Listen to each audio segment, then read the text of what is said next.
What people don't understand is there's a difference, and I've often had arguments with people.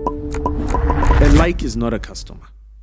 Comedy was therapy. People don't understand I didn't even want the comedy.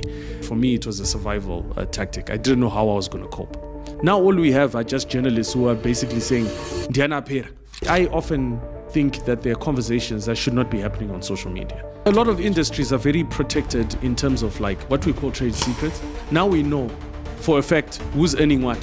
Why? Because journalists are publishing this information. For me, what really often confuses me is that you're trying to say do something good for the country and then people attack you for it. Zimbabweans are often the worst people to tell this information because they don't want to hear it. God literally just said, now you have my attention.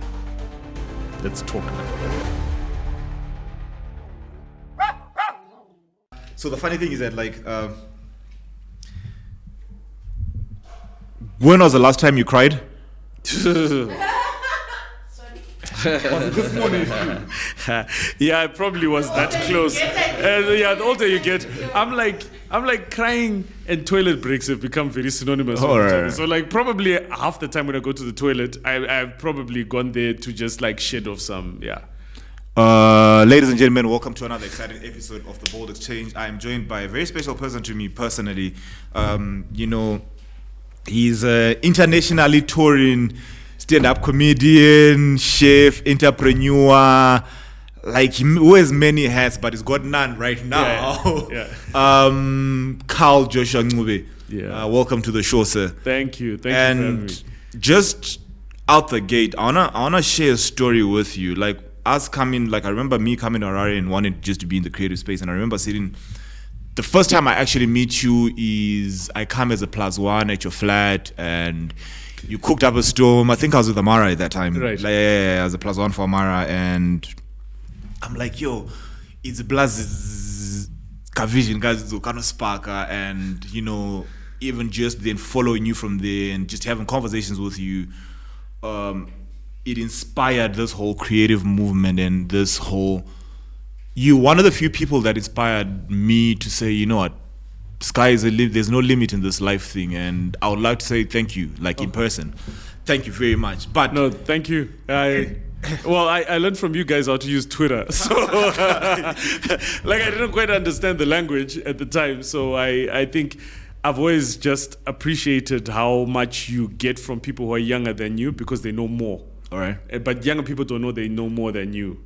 They always think wisdom is a slowed down piece of information, right? Okay. But younger people have a lot more processed information and they don't realize how much they have until later on when they are now processing it from an age perspective that, actually, I want this information for now. So I learned a lot of Twitter during that time. Yeah, that time. It was quite a beautiful time, eh?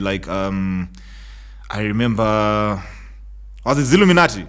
Yeah. That's a while. I think, for me, to be very honest with you, I think that's the most active creative era we've had. How people always say, is it 90s R&B or is it 2000s hip hop or whatever? But right. 90s R&B, I think that time, there were a lot of ideas and people dared to really, really, really dream. Yeah. Although and we never did it for the money. There wasn't a lot of money. Well, we thought there was money, but I think the special moment was that it's a golden era, right? Where a lot of stuff was kind of starting out at the same time. We were kind of distributing music in a different way. We were starting stand-up comedy.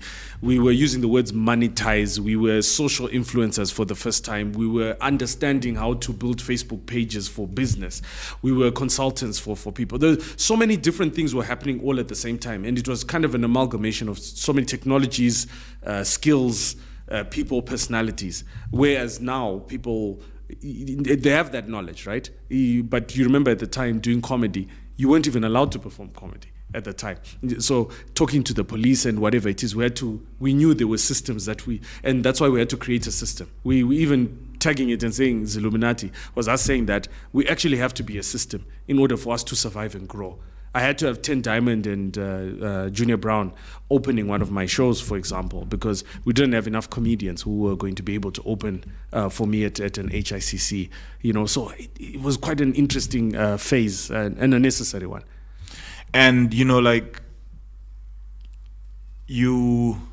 I always see you post a lot of pictures of your brother and like, you know, maybe the first, I don't know if there's the first or the third your dad. And do you think he'll be proud of you right now, as in when you then look back at it? Because like, you know, it's just from talking to you, because the funny thing about me and you, the way we talk in like phases of like 5 year, then gap, 5 year, and then gap.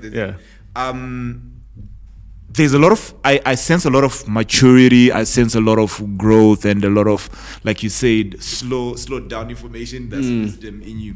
Do you think your dad will be proud that right now, currently, of the man that you are and how you're taking the movie name forward? Yeah, I think what was very important was that it was therapy for me. Comedy was therapy. So while everyone is trying to compete and say, is Carl better than this one and whatever, what people don't understand, I didn't even want the comedy. I just wanted to manage my father. Then by the time I figured out that, okay, Dad, we can do this, he's like, he can't do it, he's too afraid, I do the show, he dies. Now all of a sudden, I'm like, can I prove that Charles Ncube was funny globally? That became the mission. And so every time, yes, I do feel like that. That's why I keep the beard, because somehow, you know, like with us in mental health, we have different ways in which we deal with things. And for me, it was to be able to look in the mirror, see my dad, and say, you know what? I know exactly how he would feel about seeing me like this. I often do shows in Bulawayo where people in the audience just come crying to me, and they're like, you know, I just saw your dad. You know, that kind of thing. And even recently when my mother died as well, she was starting to see my father a lot more. They were divorced, and so my mom almost kind of was looking at me again like a suspect. Like she was like, you know what, you know, your father used to be funny, used to be like this, he used to be, you know, these were the good sides of your dad. So I've started to appreciate legacy more. I've started to appreciate passing on. Always. I see someone younger, I want to pass on that information now. Like my mindset has changed a lot. It's changed from, say, wanting to be the best at something to saying wanting something to have longevity, and trying to set up a different type of culture. So it's been good therapy for me, but I think actively it's been something that maybe appears to be mature, but for me it was a survival tactic. I didn't know how I was going to cope. Someone actually once told me that like the whole journey of life is a constant it's a constant lesson in loss. You know, you at first you lose your teeth, you lose your smooth voice. As you grow older, you lose these cute looks. Now you're like, and then you start losing your hair. You even lose friends and while you were doing comedy, what would you say like was one of your memorable like memory you have of that space? Oh yeah, I mean, definitely starting out and doing big announcement in Harare. I proposed to Nelsie at the time. I remember seeing the picture. Big moment in my life. Then the next big announcement was performing with my dad for the first time. So, and seeing him for the last time. So that was a very beautiful time. And I love Facebook because it shows you over and over again. So you relive it. But I've relived it very differently. It started off very painful, but then it started becoming very much a thing that gave me a lot of strength. It's great. Comedy has been very good therapy for me because, you know, I can then talk about very difficult things on stage. People look at it as a joke, but it's something I'm processing.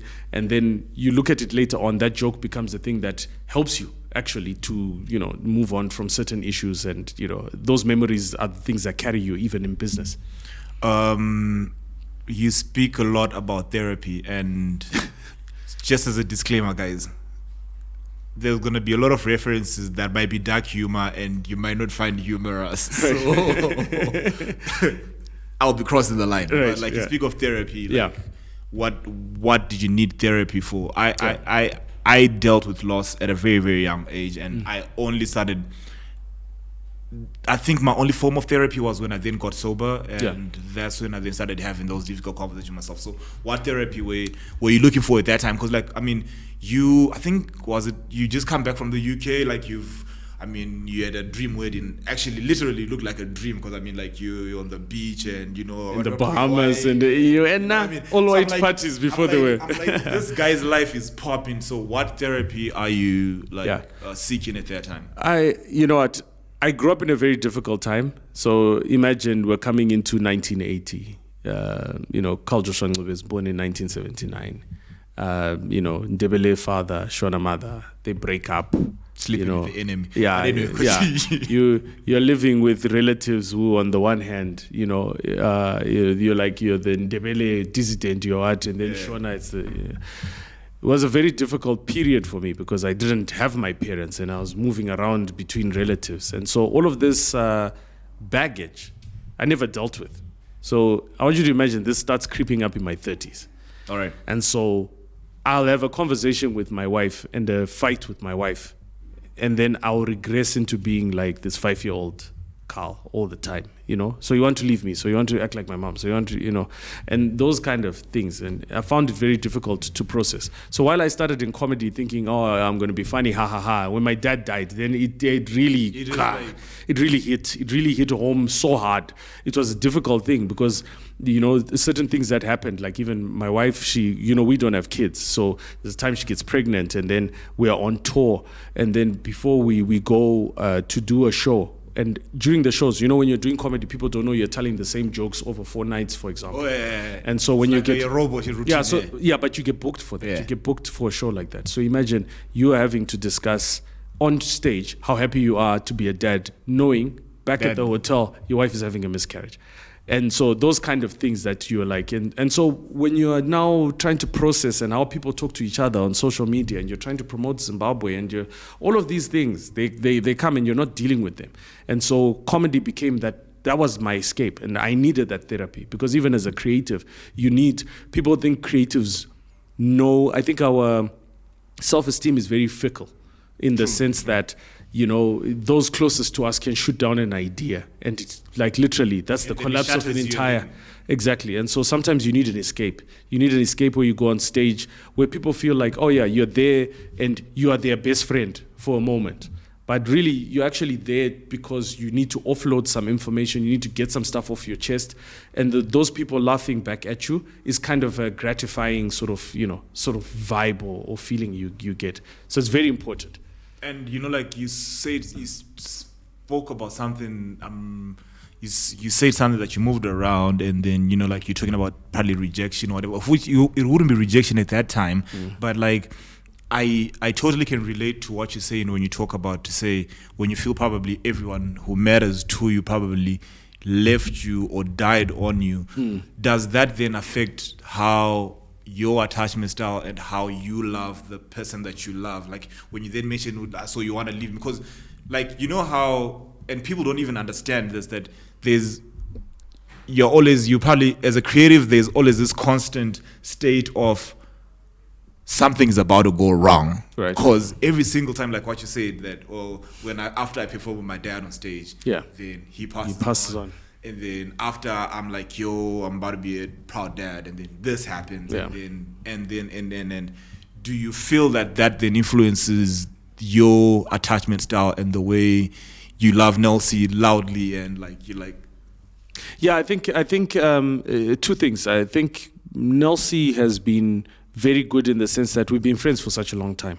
So she understands a lot of the complexities around who I am. But you're very right in the sense that, incidentally, my third name is Tino Davan.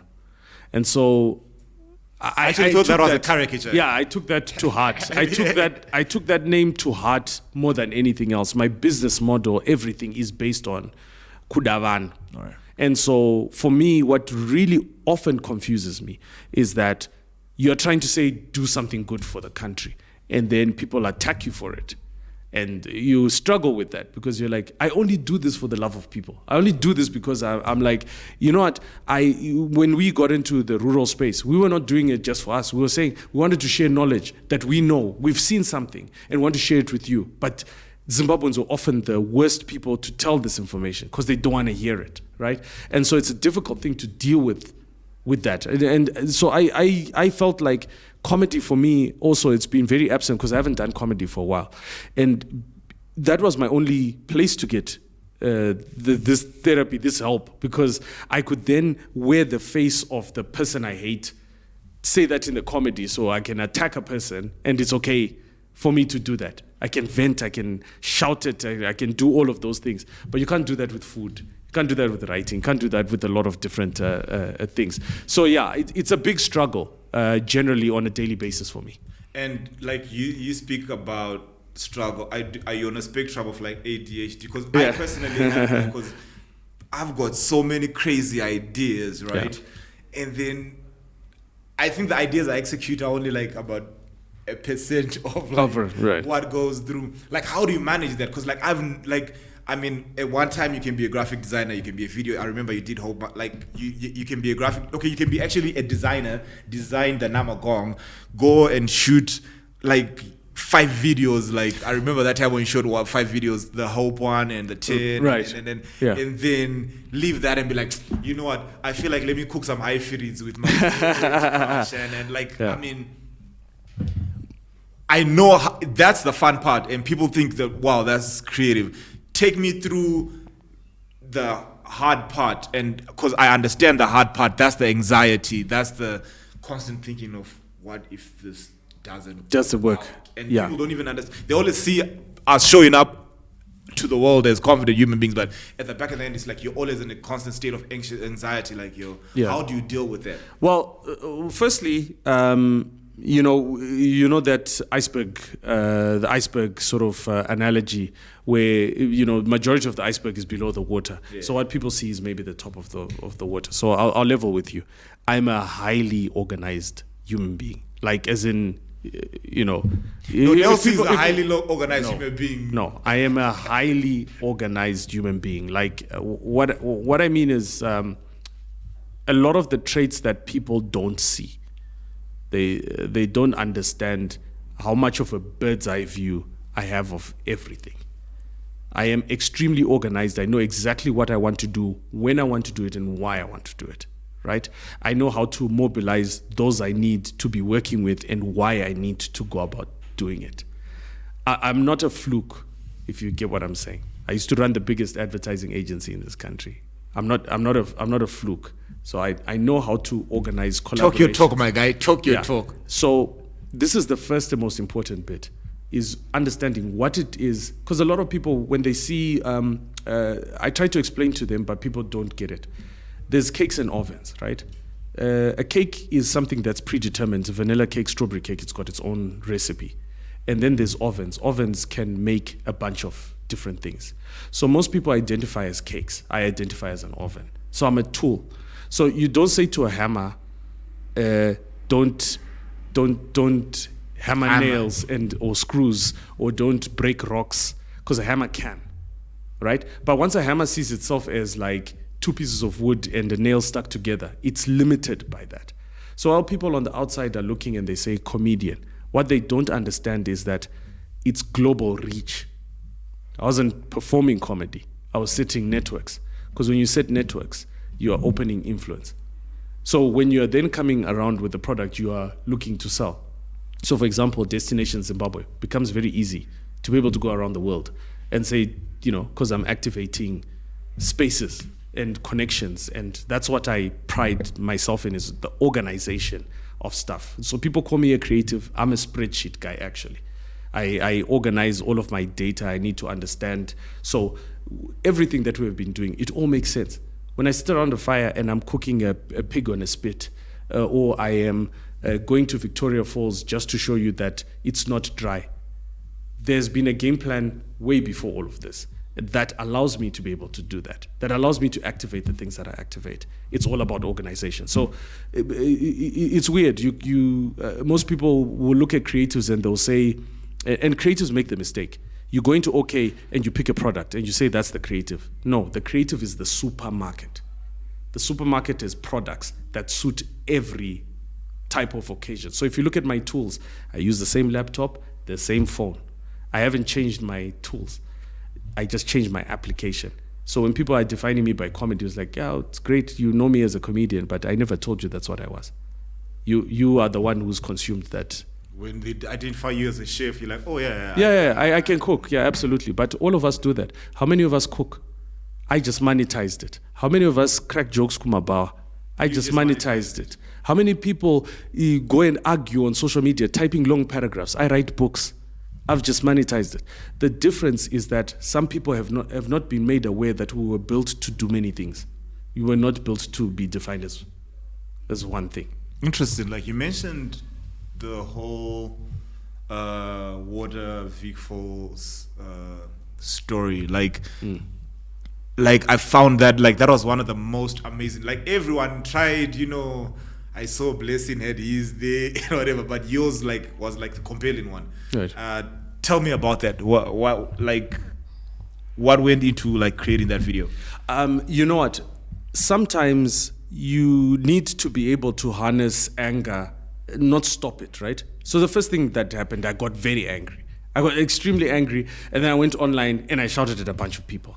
Then I had to take some time out again to look back and say, but what is the real issue here with the Vic Falls is dry? We had to look at, firstly, how do we help our friends in Zambia to realize that Vic Falls being dry is not a bad thing. You can still do abseiling, you can do a lot of base jumping, there's stuff that you can do. So from a strategy perspective, there's a need for engagement between the two countries to know what to do with that information. The second bit of information is knowing all of my colleagues in Victoria Falls who have been publishing a lot of data on Vic Falls, and none of it is conclusive to say that it's climate change. It's early days to be able to determine for a fact. It could turn out that it is climate change, but right now it cannot be determined. So there's no empirical data that's stating that Vic Falls is dry because the levels are always like that every single year. They fluctuate. On the Zambian side, they disappear. Then the next part now was to say, but who am I in this space, right? I'm a person who's building a website that is verifying that Zimbabwe is a destination to travel to. That's what I've been doing this whole time. I've been going around to Airbnbs to verify that this Airbnb is basically a good place to stay. You're like a TripAdvisor. Yeah. So I've now come into the space of saying, okay, since people, a certain constituent, trust what I say, I now needed to create an event around it. And that event involved proving that Victoria Falls was not dry, but in such a way that brands would also benefit from it. So imagine me sitting at a Zambezi lodge, drinking a Zambezi, watching the Zambezi to prove that the Zambezi is not dry. We now had to go back into strategy rather than emotion to try and prove that Victoria Falls is not dry. But we weren't doing it for now. We're doing it so that Facebook keeps bringing this up every year, so that people continue to attach themselves to it. So it was an interesting sort of exercise, but we were not looking at it being successful, actually. We just thought it would be a bit of fun. And then people will relate to it. We wanted it to be very relatable. We don't want it to be corporate. We wanted it to look very stupid, to say, this is the most expensive TikTok I've ever made in my life, to fly back to Vic Falls, to go on a helicopter, to do all of that. But luckily, there were good partners that were involved, that came on board. And what we're showing as a company is that, no, we're a concepts company there to solve problems. And the problems are solved by coming up with creative that is going to shift maybe people's perspectives. And that's what Zimbabwe needs the most. It's not for us to talk about our problems, but more to solve them. And that was a good way. I think that was a good example that shows the kind of work that we want to be known for. What, like, speaking of the destination Zimbabwe and the Rural BnB, like, what makes you say, you know what, I'm going to pack my bags and I'm going to go to a blank piece of land in Zimbabwe and live in a village. I'm going to start, to be very honest with you, I really, personally, like, from the outside watching it, I won't talk about it behind the scenes or whatever. I'll talk about it in your face, right? Yeah. I was like, is this guy on ayahuasca or what? Lost his mind. What bad trip has Carl gotten into that? Like, he's now thinking, where Makaya? I was like, he took that whole Musha thing too literal. Like, what inspires that move? Yeah, so weirdly, the more you travel, the more you see. One of the weird things is that nothing we do is actually new. It's weird because you travel to so many different countries, we met so many different people, right? And do you know people pay $800 per night to stay in a safari tent? True. Right? So this is not a new phenomenon. That safari tent has a nice bed in it. And so when God is saying something to me, and I'm very spiritual, when God is saying something to me like move out of rented accommodation and go live in a tent, what God is saying to me is that, listen, I want to get you into home ownership. You're never going to afford it as an artist, the way that we go about things, renting higher, driving more expensive cars. God is like, the most practical way, go get a tent, We go stay in a tent in rest camp, and we put a nice bed in it. And then, okay, we create content around it, and we manage to monetize aspects of it. And in fact, other people started staying in the tents. But people start telling us that, but we would prefer, have you thought about putting those beds into a rural hut? Like, hang on. Now you're onto Genius. something, yeah. And it's not us who suggested it. It's just someone else who said, I would pay more money to sleep in a hut, but I want a nice bed. We're like, okay, hang on. I think we are definitely onto something. But a quick Google search shows you that United Nations tourism is already talking about village tourism as one of the largest growth sectors. So for us, we were like, this is a no-brainer. It's a no-brainer. If the UN is already talking about it, then we might as well jump onto this bandwagon and like run with it. And so we decided we're going to do rural that makes us comfortable. So we went to the village. We built our bus with solar, with the stove we wanted, the lifestyle we wanted. My wife likes her seafood. She likes her wine. I like my whiskey. We were going to live the life we live in the city, but live it in the village. But we're not going to disturb the village. We wanted to live in the same type of like dwellings and so on. So when we started doing that, you will not believe how many inquiries we got for people wanting to come stay with us.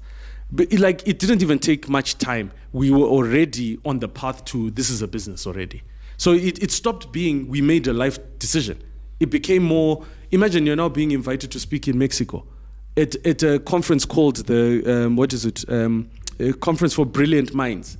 You're a keynote speaker there because of what you're doing with rural. No, but I mean, Carl, you are a brilliant mind. I won't take that away from you, right? But because of state Emakaya, that's right. Like a total like new. But how's life there? Like how you Starlink, Wi-Fi? No, so what's funny is we hardly live in the village. We're actually spending more time traveling around the country because more people building in the villages want us to consult. Consult that's them. amazing, man. So we're spending more time actually staying in other places that we haven't even finished our house. So, and this is what made us, like, remember when I was saying that I'm a highly organized person? I don't like getting into stuff that will make me busy and unable to do the thing that I'm passionate about. Yeah. So where people get us wrong, my core business is my marriage. Do you understand? And then be like, So it's my core business, right? Because when we got married, we wanted to be happy. We wanted to laugh. We wanted to eat great food and wanted to travel. So anything that impedes our ability to do these three things, we don't want to do. So you'll find us, we would rather consult and give you ideas on how to do things that we would have rather done for ourselves. Because we're like, we can build up more Airbnbs around the country so that we have a better network of places to stay. And so we get to travel around while helping people doing Airbnbs. And we believe it's kind of our mandate from God, like we're being sent to India to talk to the Indian tourism board to talk about rural tourism. This is a blessing to be able to spread this kind of gospel, as it were, because there are a lot of people being helped. Plus, we are managing to monetize it by not being greedy. I'm not trying to build $1 billion company to make money for myself. No, I just want to make sure that my wife and I, when we want to cook a certain ingredient, we can get a certain ingredient. And that doesn't necessarily mean having the cash. Because sometimes supermarkets can come and say, Carl, we want you to cook with these ingredients. An Airbnb, a hotel can say, we want you to train these chefs. So we are executing the things that we need in our life through our work and our products. Because that's our objective. It's all about me and Nelsie. That's as selfish as it gets. It's about me and Nelsie and our happiness. Everything else is completely secondary. do you guys even argue? Sure. Like what guys? Dude, it's awkward. What things do you guys argue about?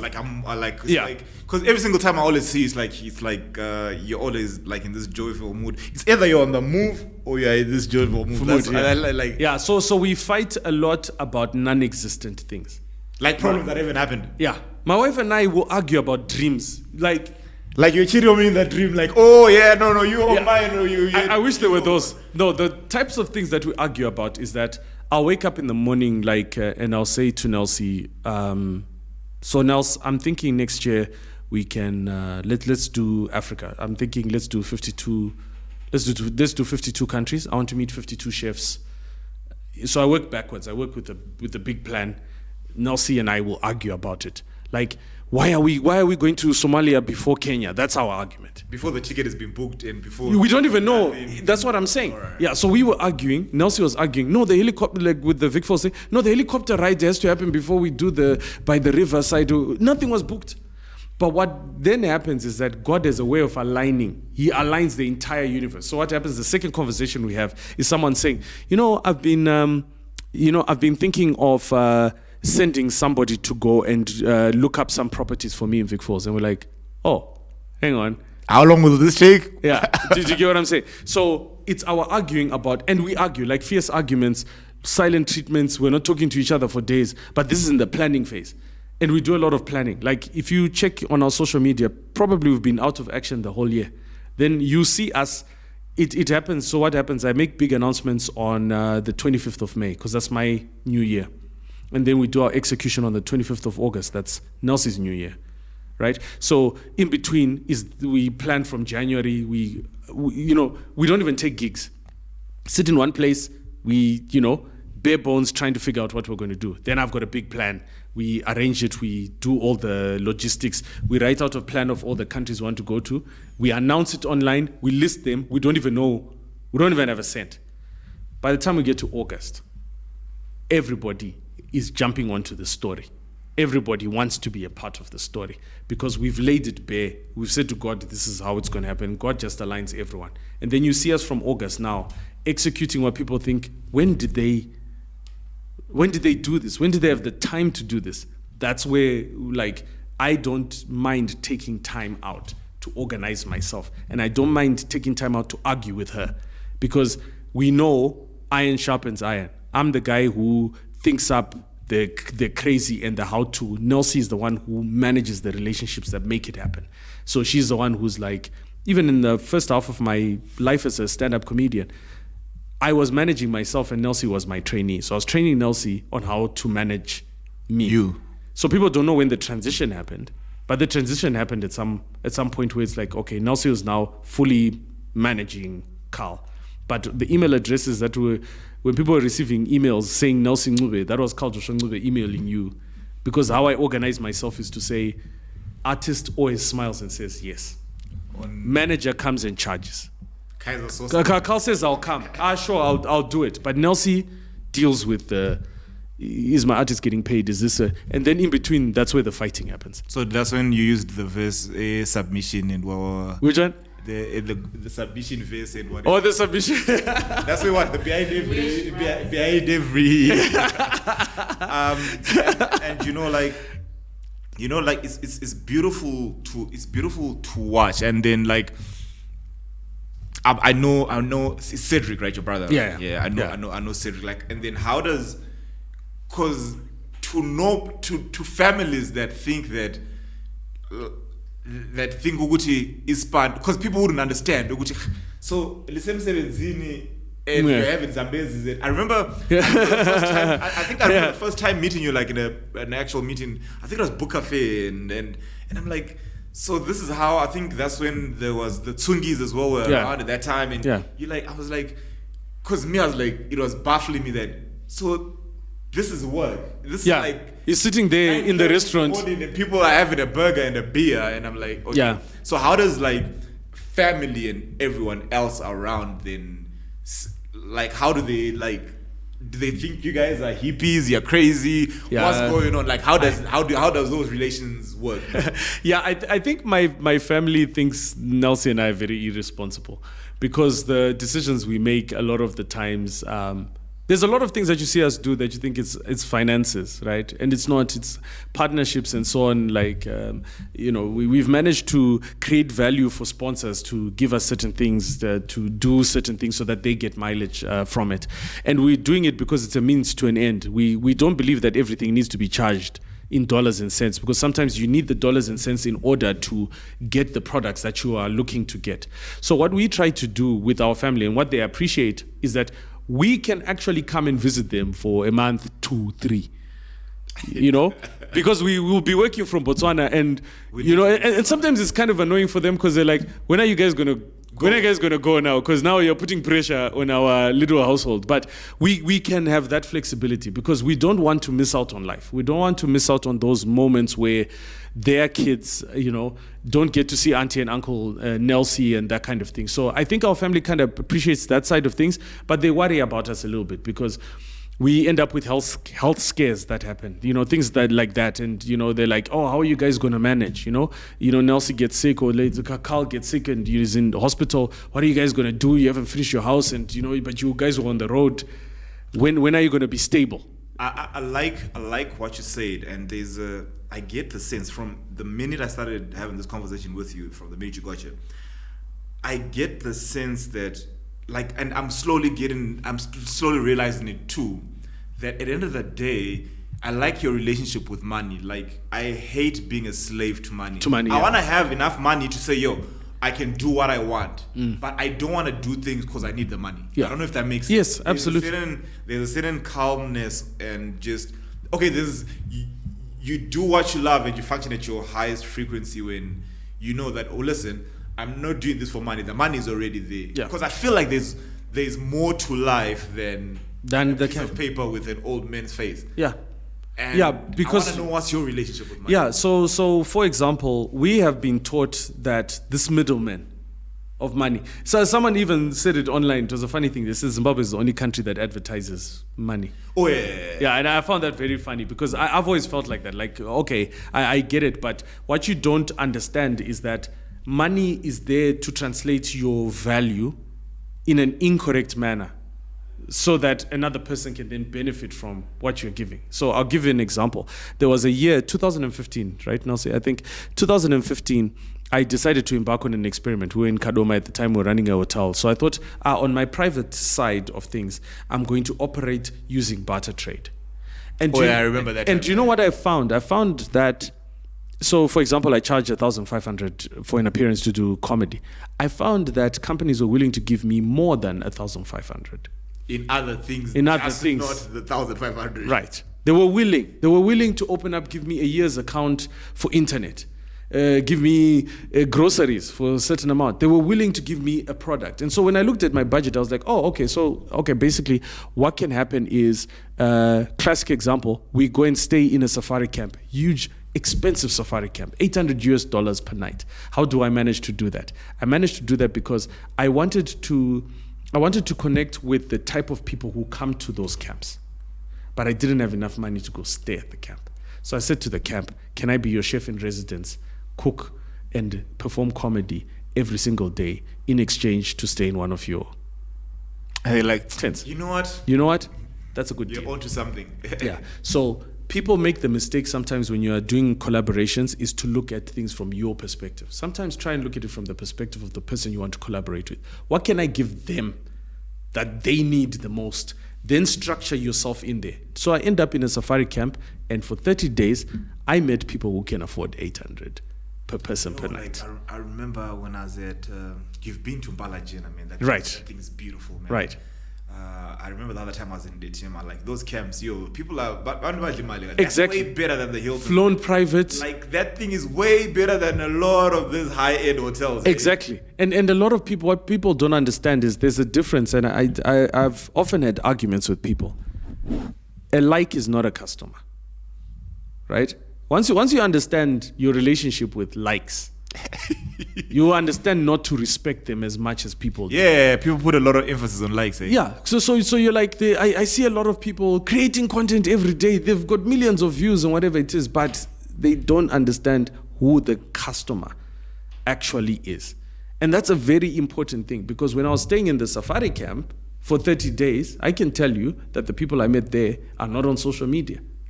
That's very true, and that's the same model that we use for this very podcast, where someone will be like, but only 5,000 people viewed your podcast. And I'll be like, don't worry. Which 5,000? I know the calls that I got. Absolutely. I know they are safe. They're okay. Yeah. And also, like, I watch your episodes, and I'm like, yeah, this is what a lot of young people don't understand.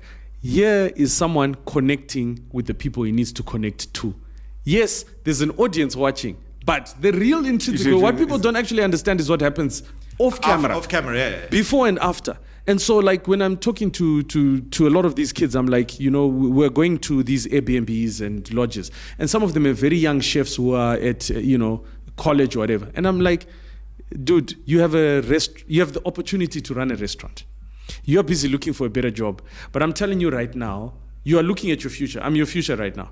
I'm the guy who's traveling, getting paid to review your work. You have access to me for two days. But are you talking to me? No. You see, a lot of these youngsters would rather troll you than ask questions. No, I remember sitting in a green room. Was it Haifa? I was sitting in a green room with you at Haifa, and like the knowledge that you passed then, for me, it changed my life, to be very honest with you, because I was like, yo, because for me it was, okay, to be very honest with you, right? One of the first things that really inspired me about just being around you and seeing how you moved is I've never seen you angry, and it was the work ethic. For me, it was the work ethic. From one of the biggest takeaways from it was like, okay, you're in a green room at like 9 p.m. and on stage at 10 somewhere else, and in the morning you're still the first one up and you're doing the work. That for me is like impeccable. Like, where does that come from? The drive to always because to be very honest with you, I think after, was it the race 7? The race camp? Race camp, yeah. The race camp. After the race camp, I was like, my goat here, what's happening with my What's goat? going on here? My goat here. Like you. I was like, my goat, will he come out of this one now? Yeah. Like, I wonder what. And then, like, to be very honest with you, even like when I was like, when you took this hiatus whereby you weren't like posting as much on social media, I was like, my goat. Because I remember this interview was actually supposed to be done when we were still at the old office, like last year, I think. Right. That's when I was like, yo, we need to do an interview with Carl. Yeah. And then, like, the producer's like, nah, it's not time. We'll do it when. And then now finally it's happened. So, like, I mean, how do you keep on peeling off and reinventing yourself? Yeah, I think the issue is, like, what or who are you at the end of the day? Like I said, I know what kind of a tool I am. So even if I was an abandoned hammer, the hammer doesn't change. The hammer's use is the one that changes. So the hammer can be hung for years, and the hammer can still come back and be just as effective. The main issue I think that people worry about is what people think of them, that validation that you get from people. But for us, we're like, Nelsie and I are together, right? I remembered even at the time when I was even asking Nelsie for a divorce. It wasn't even for what people even think it is, because I was going through a lot of health. Like, when you talk about your body going through a health crisis, right? Everything in your body is collapsing. Doctors are telling you you're going to be amputated, you're going to lose the leg, you're losing the hand, and I'm like, what kind of a husband am I going to remain, right? And I went through very dark spots then, and I didn't want Nelsie to be there in the equation. Do you get what I'm saying? But thankfully you've got someone who's stubborn and is like, no, I'm not going to cut, I'm not leaving, and that kind of thing. So again, like I said, what is our core business? Our core business is our marriage, right? So as long as I was with her, we were doing what we were supposed to be doing. We're waking up every morning and we're managing to do what we're doing. We're managing to be in love, we're managing to communicate, we're managing. As far as we're concerned, our business is firing. Right? We're making a profit because that is the reward that we get, not the money, not the thing that people are constantly chasing to say, oh, I want to play the bigger stages. No. For me, that list of countries, the countries that would call for us to perform, it wasn't on our list, and we're like, no, don't want to go. Because we didn't dream, we didn't envision this thing. So it all starts from, how do you define yourself? What defines you? Your work ethic is going to be pushed according to that. Because when I hear my wife saying, I appreciate you for working for our family, dude, I put in an extra 10 hours. Does the software you like that when you're open? Oh, this is just for sure. You're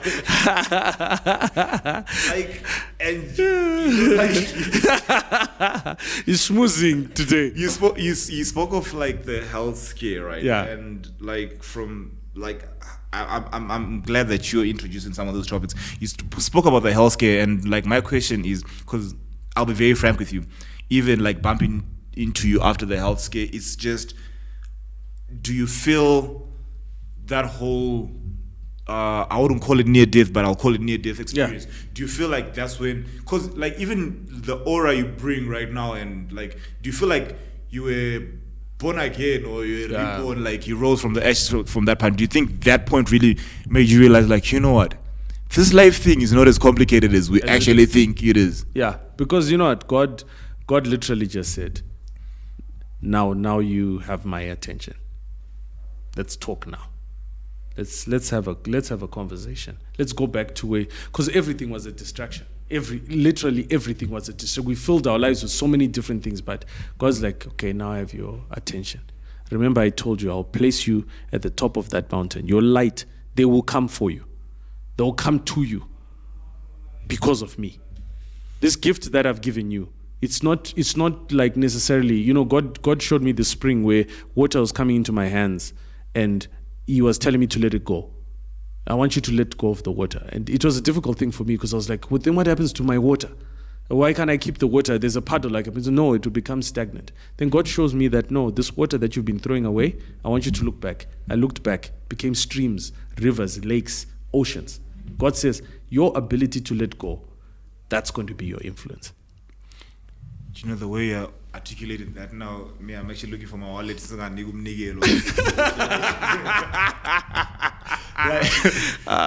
really glad that you're back, and like tell me a bit more about Rural BnB. What's going on? What project are you working on?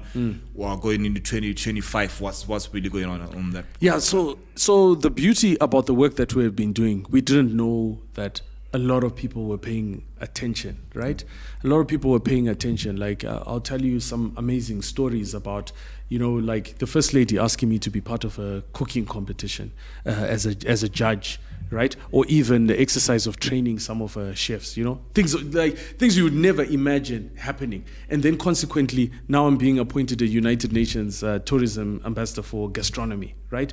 And all of this is because like Zimbabwe brought this event to the country, and now I'm being given this opportunity to rewrite Zimbabwe's culinary. Do you understand? Do you understand the level of this? And so even when my wife got sick during that announcement, she got sick and she almost died during that announcement, I then began to understand, to say, no, a lot of these things are going to come under attack, because now we're playing big boy level at the moment. So now when you get you're being made a UN ambassador for tourism, and then the ambassadors from the different countries are now excited about it. They're saying, how do we collaborate? We've been wanting to collaborate with Zimbabwe from a food perspective. India are now saying, come and speak about the work that you're doing with Rural BnB Africa. How do we synergize to make a Rural BnB India? It's mind-blowing. It's really mind-blowing. Like what God has been showing, that the whole thing, to say your ability to let go and not say this is a Carl thing and make this a community thing, is the thing that is making this thing just grow in exponential levels. And God is just opening up a lot of opportunities. There are a lot of big things that are happening. People building within the rural spaces, and us being able to travel, to be able to like lend some of our expertise on what they are doing. Absolutely incredible. We even had a couple come from the US, and we set up a lobola negotiation for them, like in the village, right? So that they can experience what it's like to have cows and whatever it is. And you know, these things are starting to, we're doing bush dinners. Dude, it's literally incredible what is happening in a phase where I'm actually currently not legally, but properly disabled. Like my hand doesn't work. I walk with a cane, and yet God is doing the most amazing things. When I was able-bodied, I've done less things. When you're able-bodied. Than now, when God is like, no, remember your skill. You're organized. Your ability of bringing people together.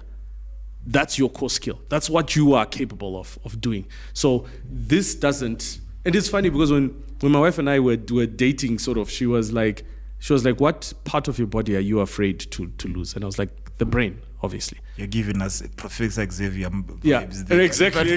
Hold it now, sitting in a wheelchair, telepathy. But that moment finally actually came when I was now faced with even my wife having to say, Carl, you're going to have to figure out how you can be all you can be without your ability. I can't physically cook, but now the number of young people who have benefited from cooking my dishes and being in my spaces, that influence is growing as a result of it. Not being able to go up onto stage to do stand-up comedy because I can't do stand-up comedy. Like listening to you talk right now, it makes me.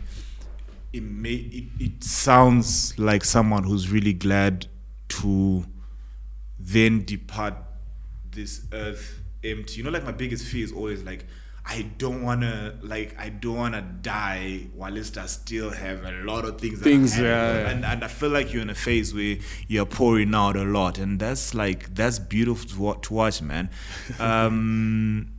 So the template, the Rural BnB, what are you guys doing? Are you using the actual model of how they actually used to make them, or you're modernizing them? So the most important thing, and it's actually equally our biggest struggle, is that the premise is that we're trying to convince every African to convert their rural homesteads into a rural BnB. So what is a rural BnB? A rural BnB is the hut, the way that it's made in your community. Okay. Right? That's the first thing. So wanted mud hut, but on the inside. And in African culture, bedroom.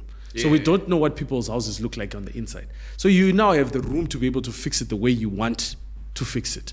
Put in the TV, whatever it is that you want to do on the inside to make it comfortable. Then we give you activities that you can add on to there. So this is where my cooking comes in. The books, the chikafu, whatever it is, giving you recipes of how to use the local ingredients to create those particular moments. Then activities. Doing the naming ceremonies for people, doing the lobola ceremonies, weddings, photo shoots, podcasts being filmed there, actually inviting people from the international people who are creating content to come and create their content in the villages, setting up a film commission to say, guys, make movies. Yeah, like in the villages. Like speaking of the films and like making movies in the village, I was looking at if you watched Shagailembe. Yes, exactly. That set was amazing. Exactly. And even like the hairdos, like I then realized, I think it was on episode 2 when I realized that the evil guys, their hairdos were a bit more funky. Right. And the guys, why are you laughing? No, it looked like they had a few gay hairdressers in the. But the decent guys. Yeah. Yeah, exactly. You know what I mean? Yeah. And talk to me. The current state of creativity currently. What's your take? Because I feel like we had the golden era, like most exciting era.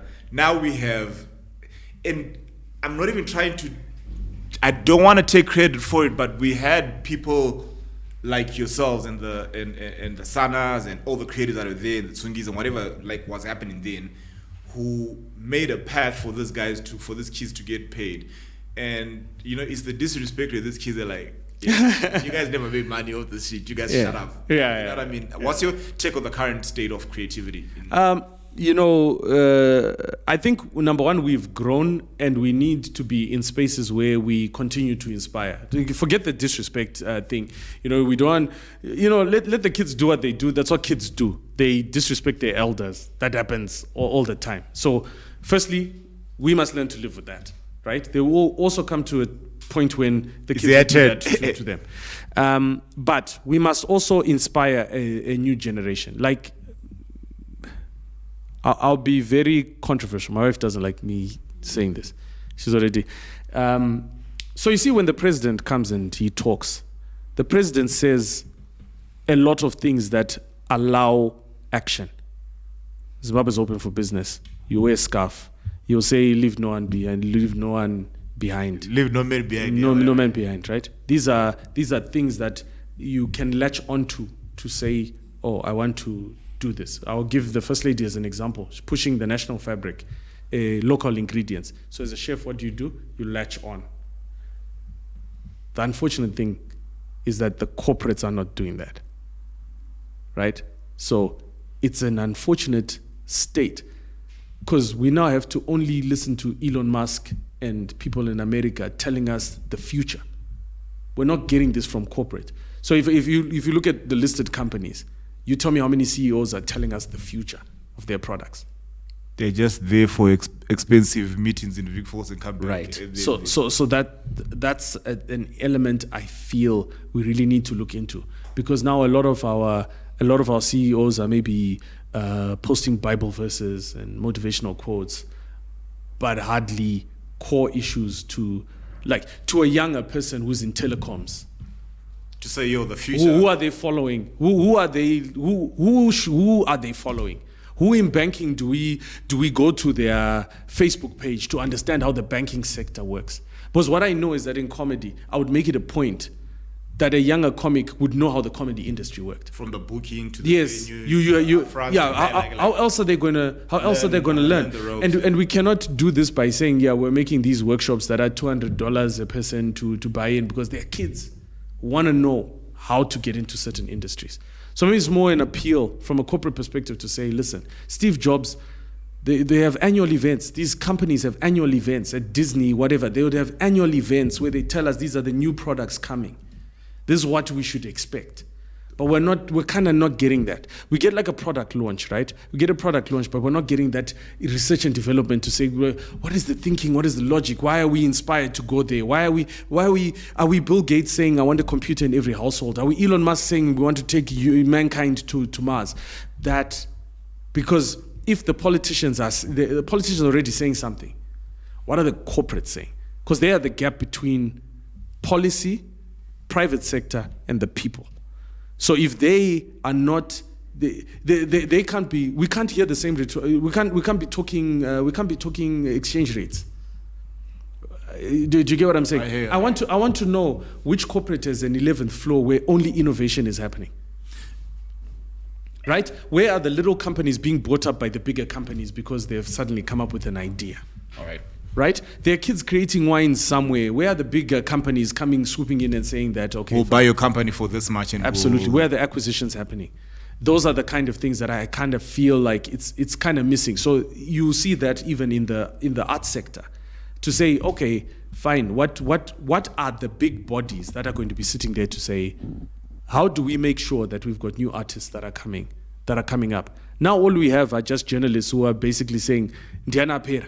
You know what I mean? And then it's like, and even the art in itself. Yeah, like how many festivals? How many festivals do we have? I'm like, why are we salty? Why are we not actually building? We should be sitting there and saying, okay, what support do the festivals need? I often think that there are conversations that should not be happening on social media. We should not be bringing up some issues. We should not be clarifying things to the audience members. We should not be telling people that Anakal are not making money when they're getting endorsements. There's a myth that's there that builds that industry. So when you guys are constantly cracking that window, what you are doing is you are making the public not see the artist properly. Value, and then you devalue. Yeah, you know, like how when you go to a mechanic and then Zuguta is a spark plug, changes the spark plug, right? Back, and then you'll be like, no, your car is taking its one. Yeah. It will be done in 5 days. Yeah. It's the 5 days that actually makes me say, you know what?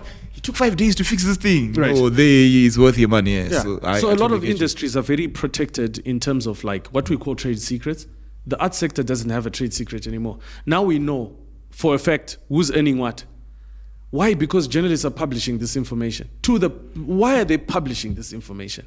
Because there's sometimes we do gigs where we're not getting paid. True that. And you know that not every opportunity is attached to a paycheck. Yeah. So why are we... You know the look that it will give. Like it's like the Super Bowl. No one gets paid for the Super Bowl. Eh? Right, yeah. Because they know that exposure is going to result in record sales, and this is why they invest that amount of money in order to do the halftime show, in order to do that. It exists everywhere, right? It's the same reason why sometimes most of the televised events that we see people perform on don't get paid. The ones that give you the biggest mileage, you don't get paid. You don't get paid that much money performing on a big platform. We don't say this information for a reason. Because what you are doing is that you might think you are, it used to happen with artists a lot when I was running NAMA, where artists will say, NAMA never gave us money. When have you ever heard a Grammy saying they give you money? Yeah, because when you do that, you're diminishing it for the next time when you're going to win it. But when you even win the Grammy, just tomorrow morning your booking fee will go up. I mean, you even edit your bio, Grammy Award winning artist. Because I know my first NAMA, I added zeros. I know my next NAMA, I added more figures, right? Because the issue is that those things are there to leverage. They're not there to give you the money. Performing at an AMA is a big deal. It gives you leverage because someone's going to pay for the lighting, everything, and bring you an audience. You go try and do it yourself and get the whole of Seven Arts or HICC to fill up. And if you look at some of the productions that Napoleon has done, right? Those productions, the scale of it, I would give up my right leg just to go do 15 minutes of comedy on there. Because I know what it would mean. Because I know having to set up that stage, I'm not going to make a profit out of that show. So that learning to know where to leverage and that kind of thing, those industry secrets are very important. They must be kept away from the public. The public must not know this. What is it going to benefit if the public, you guys are busy saying that this artist is better than that artist. You're trying to tell these people to not go and see that artist. How are you going to benefit as a newspaper if you do that? Because you are essentially killing one artist and then you've got nothing to write about. So what, are we really? That's why that ideology behind this Illuminati was about, listen, the systems that protect the industry needed to be there. It needed to have 10 companies working on Cynic's album, yeah, and Cynic to make it great. Wipe the whole Zim hip hop hours and everything. 5-6 companies working on Carl Joshua Ncube's big announcement. That's what made that show great. But when you start dismantling, you start doing this rhetoric online and breaking these things apart, you're not serving anybody. I don't know who you're talking about, but like advice that you would want to give, what would 70-year-old Carl right now give to 30-year-old Carl back then? If you were to sit back down with yourself, what would you advise yourself to say, yo? Yeah, I would definitely say 16-year-old Carl was right. He was right about absolutely everything. He knew it. He knew what was coming. He just listened to too many people. If Carl was never given the opportunity to talk to a single soul, that 16-year-old boy knew everything. Knew the trends, knew where everything was going, had seen it, had actually seen the future. There's sometimes I go back to old playbooks and I'm just regurgitating what my 16-year-old self had done. And, I would just learn to trust that boy, because that boy was too fixated on the fact that, my parents are not together. No, it was young at that time, processing too much info. But at that time, you're talking about a young graphic design, programming little prodigy. He knew where the world was coming, was already looking and thinking to himself, the world is going to be interconnected. Content is not going to be on television stations. All of those things were already written down, and I wish I had actually followed that advice much earlier. I would have made a killing. And after all is said and done, what do you want to be remembered as? I know what I will remember you as. Yeah. I mean, I would remember you as that crazy old man who went to stay in Makaya. But what do you want to be remembered as? Yeah, I want to be remembered. I just want to be remembered by my kids. I have a lot of kids. What I mean is, I have a lot of youngsters that I've given advice at a timely moment, and I want them to be able to pass that down to their kids. I think I have been given an amazing blessing to meet many young people who I can say, there was that intervention there was this, and I get to see them grow. And that's what I love, is also God has done it in such a way that I don't get to be part of the story, but I get to be part of the spark. I said something there and it grew into something, and I don't get to stand at an award ceremony and say it was me, but I get to be I'm glad I was a servant at that particular moment. But I want that passed forward. I want them to be able to pass that to another generation. Because what Zimbabwe truly needs are people who are going to just stand up and say, oh, you know what? This is falling down like this. I can pick it up and fix it myself. That's what you need. You don't, everything else, drama. Just needs a person to just take ownership and say, well, this is me, this is my space, this is my influence, and this is my little country. Ladies and gentlemen, if you're offended, that was the intention. If you're impressed, that was also the intention. This has been the bold change. Carl Joshua Ncube is about to leave the building.